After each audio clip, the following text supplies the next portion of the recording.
Daryl, New Jersey, you're in the Wilkow majority. Hello.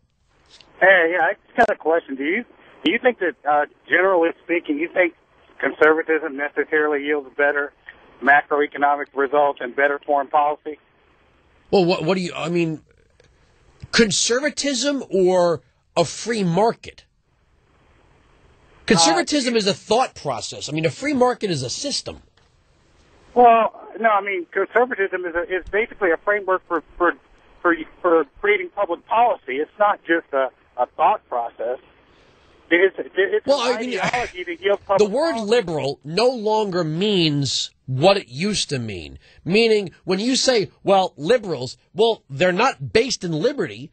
And when you look at classical liberalism, what this country was founded on, it was the maximum absence of coercion. In other words, we didn't want a monarchy. We didn't want central planning. All these things were once a component of liberalism. But in the early 20th century, liberalism became progressivism, and progressivism has nothing to do with liberalism. I agree with you. But that doesn't really answer my question. Why? Why don't you tell me what you're getting at? Because, you know, over the past 100 years, conservatism has yielded, in some cases, good results and macroeconomic results.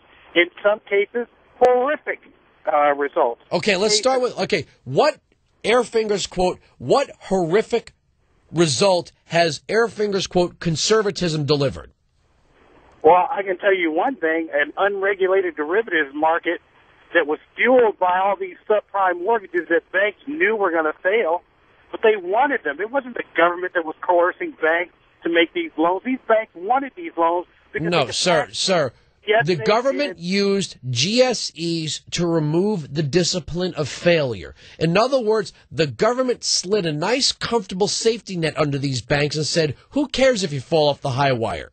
No, the banks didn't care if those loans failed. That's the point. If there was Sir, if the banks were forced to stand on their own, meaning they only had the capital that was provided to them by people who were account holders, and they could only loan what was on their books, and they had to return that money to the account holders plus interest. In other words, there was no government coming to rescue them if they made bad loans. They would have to organically, naturally tighten their loan process. When the government came in and said, here's a neighborhood you have to lend in, here's a red district you have to lend in, here are people in an income bracket you have to lend in. Oh, by the way, we're going to make you feel like racists if you're not lending here, there, and everywhere. But don't worry, if there's any failure in the system, we will capitalize you. That is the government telling the banks what to do.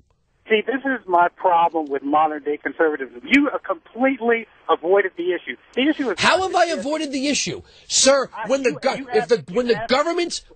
government has regulatory agencies that tell the banks how their loans are going to be structured, who's going to receive them, where they're going to make them, like the Community Reinvestment Act. When the government tells a bank what it's going to do, but then offers to take responsibility for its failure through a GSE like Fannie Mae and Freddie Mac, what do you think's going to happen? But you're ignoring the back end of that transaction. The back end of that transaction is the collateralized debt obligation, the credit default swaps and the CDOs.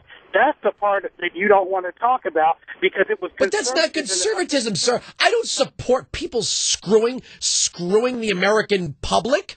When have you ever heard me? Wait a second. You're actually trying to say that conservatism is a belief that allows for businesses to wantingly screw people over.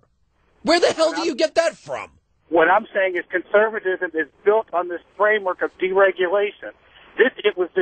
Conservatism is built on where is the government's authority to make the regulation in the first place. The federal government has limited and enumerated powers, sir. The federal government can't just regulate something because it feels a sense of justice. Right, and what you get is these unregulated markets. No, you get the states to regulate them, sir. Okay, all right. No, Daryl, hold on, Daryl. I'm going to open my Constitution. You tell me where the federal government gets the authority to do what it is you wish done. So So what you're saying? No. This is where this ends. No, Daryl. This is where you're saying. I'm saying this garbage ends right here. If you have a complaint about the federal government's authority, I'm going to open the Constitution, and you're going to tell me where it's to be found, or you're going to hang up and go away. What you need to do is... No, I don't need to do anything. I don't need to do anything, Daryl. If you're going to complain about federal authority, okay. This is why your argument can't be broken, because you won't be intellectually honest. I am intellectually honest, sir. Tell me where in the Constitution you find the authority. I listen to you every day, and you are intellectually dishonest. You're just being a baby. Now you're just being a little baby. Stop, pot him down. I don't want to hear this anymore. We've gotten past the point of, so you're saying. The 10th Amendment tells us that if the power to regulate something is not specific and enumerated, then your state regulatory agencies regulate that industry, whether it's a bank, whether it's an automaker, whatever it is. Now, do you want to come back? You don't care about the Constitution. You're oligarchs. That's what you are. How am I an oligarch? All you care about is these big banks making a ton of money, walking away. You are inventing things here, sir. You are literally inventing things. I'm asking you, you're calling me up and telling me I'm an oligarch, I care about the big banks. I just said to you that conservatism, at least conservatism as I practice it, has nothing to do with allowing people to purposely screw one another. We have contract law. You cannot handle a dialogue. You're a child. Goodbye. That's what contract law is for. A document that specifically details the responsibilities of two willing parties. The Constitution is a contract between the citizens and the federal government and the states and the federal government. Wherein there is no power for the federal government, in lies the powers of the state government. And so forth down to the counties and townships. Daryl, I'm not wrong. I'm 100% right. Would you like to debate like an adult? We can do so. Until then, don't waste my time.